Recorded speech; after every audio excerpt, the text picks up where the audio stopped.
Welcome to Texas Border Watch, your eyes on the front line for all things border security, immigration, and local policy.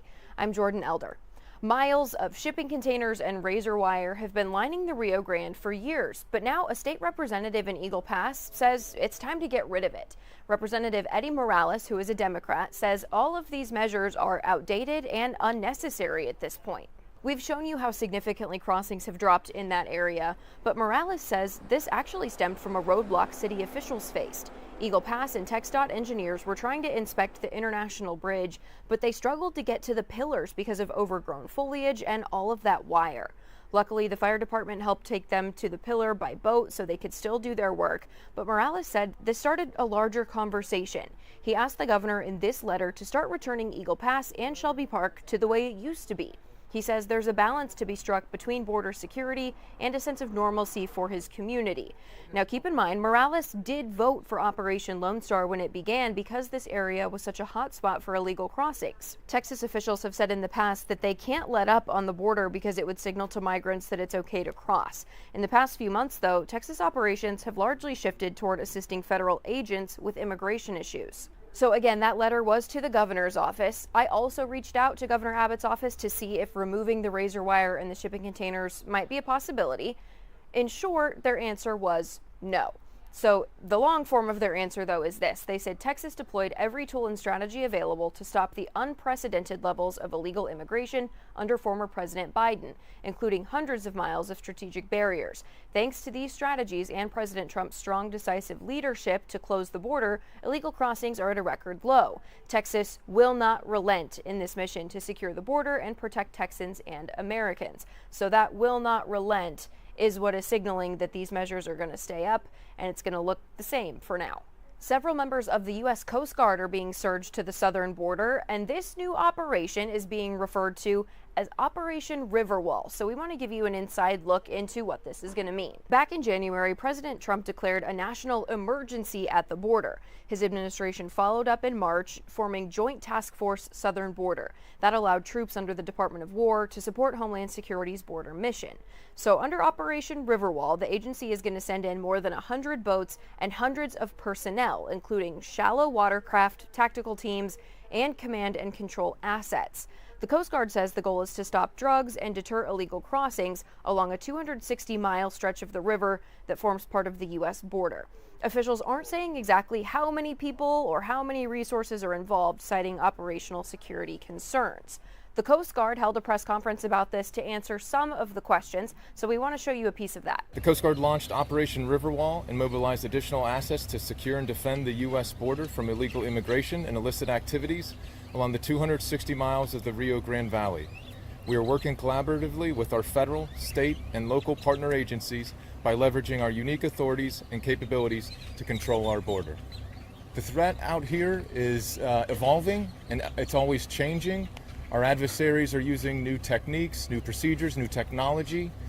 So to combat that, we're surging forces onto the Rio Grande to provide more presence so we can deter that illegal activity. We've already helped with several different apprehensions along the river. I think it's probably close to about 20 at this point. Challenging environment is probably the biggest thing that they're encountering at the moment, and getting used to the river and the operations that we're doing. But also in terms of the actual, like the operation itself, Yep. In terms of people apprehension. Correct. Yep. So we're conducting standard Coast Guard law enforcement patrols up and down the river, looking for nefarious activity. So if we see an illegal immigrant crossing the river, whether that's on a raft, walking, or swimming, we'll pull them out. If we identify an area that maybe we could see where they already crossed, we'll coordinate with our partners to make sure that we can potentially vector them in for an apprehension. The river is right along the border between U.S. and Mexico, so that's federal waters.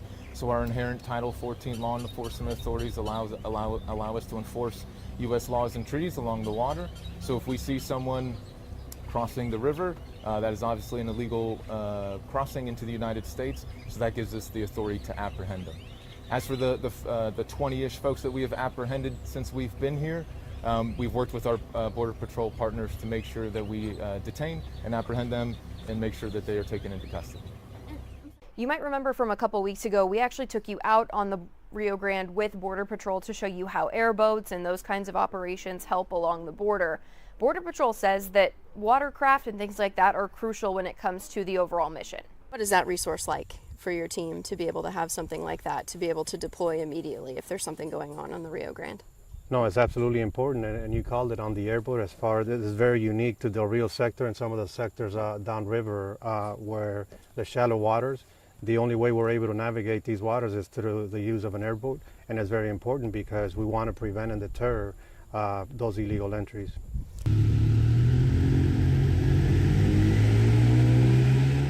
An international bridge here in Texas looked more like a zoo this week. And I want to warn you, if you're not into snakes, bugs, creepy crawlies, you might want to skip this segment.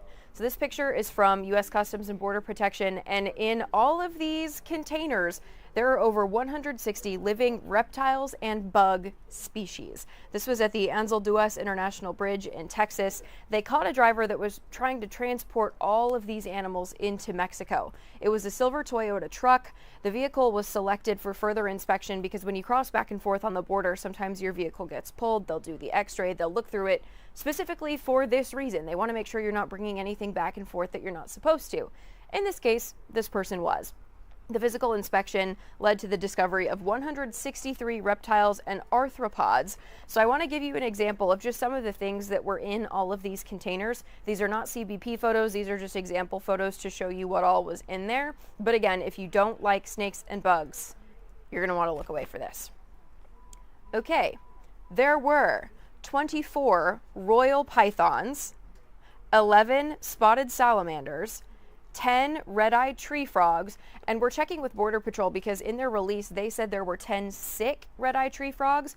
As far as I can tell, and I am not an animal expert, that's not a species, so I'm wondering if the frogs themselves were sick in transport and needed medical attention, so we're checking on that. 10 albino milk snakes, 10 orange milk snakes, and then 10 Mexican black king snakes, along with 4 tarantulas, and several different types of ball pythons. U.S. Fish and Wildlife Service took custody of all of these animals. They are going to oversee what happens to them from there.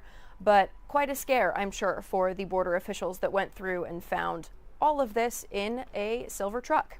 That's all we've got for you this week. I'm going to reset that so we don't have to look at it.